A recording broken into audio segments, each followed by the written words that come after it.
The Belhar Confession is a Christian statement of belief originally written in Afrikaans in 1982. It was adopted as a confession of faith by the Dutch Reformed Mission Church in South Africa in 1986. Themes in the Belhar Confession. According to the Belhar Confession, unity is both a gift and an obligation for the Church. This unity originally referred to non-segregation between Christians of different races, but after the formation of the URCSA in 1994, the word unity came to refer to administrative unity within the managerial structures of the URCSA. Another key theme of the Belhar Confession is the dichotomy of reconciliation and the justice of God. According to the confession, God is the God of the destitute, the poor, and the wrong, and for this reason the Church should stand by people in any form of suffering. It claims that individual, racial and social segregation is sin, and that all forms of segregation always lead to enmity and hatred. Adoption by the Dutch Reformed Church in South Africa. The URCSA has made it a prerequisite for the DRCSA to join the United Denomination that all of its members adopt the Belhar Confession. Although the DRCSA is eager to join the new denomination, it has decided not to compel existing members to submit to the confession. The DRCSA had offered to compel only new members of the DRCSA to submit to the confession, and to request existing members to submit to it voluntarily, but this offer was rejected by the URCSA. The URCSA's position was that all members of the DRCSA should be required to swear that the Belhar Confession is true, or face expulsion from the denomination.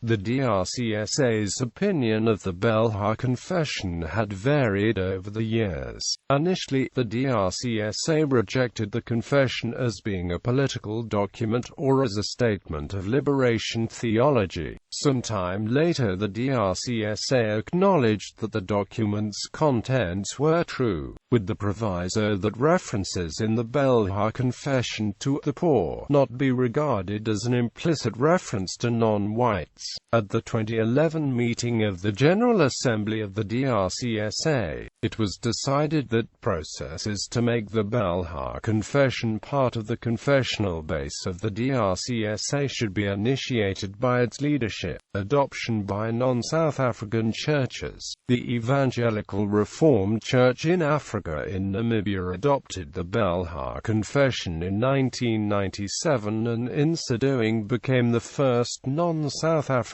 church which adopted the Belhar Confession. Apart from the URCSA, the Belhar Confession was also adopted by the United Protestant Church in Belgium in 1998. The Reformed Church in America adopted the Belhar Confession as a fourth standard of unity at its 2010 meeting of the General Synod, having adopted it provisionally in 2007. The 2009 Synod of the Christian Reformed Church of North America proposed to the 2012 Synod that the Belhar Confession be adopted as the fourth confession of faith. Instead, the CRCNA created a new, less binding category for the Belhar, and adopted it as an ecumenical faith declaration. The confession was also instrumental in the RCA's efforts to found the Reformed Church in the Dominican Republic. The Presbyterian Church has added the Belhar Confession to its Book of Confessions. In 2014, the denomination's 221st General Assembly submitted the proposal to the denomination's 171 presbyteries for ratification. The required two-thirds approval having been received, the final step was a vote at the 222nd General Assembly meeting June 18 to 25 in Portland, Oregon. The Belhar Confession was adopted at the 222nd General Assembly on June 22, 2016 by an overwhelming 540 to 33 vote in favor of acceptance.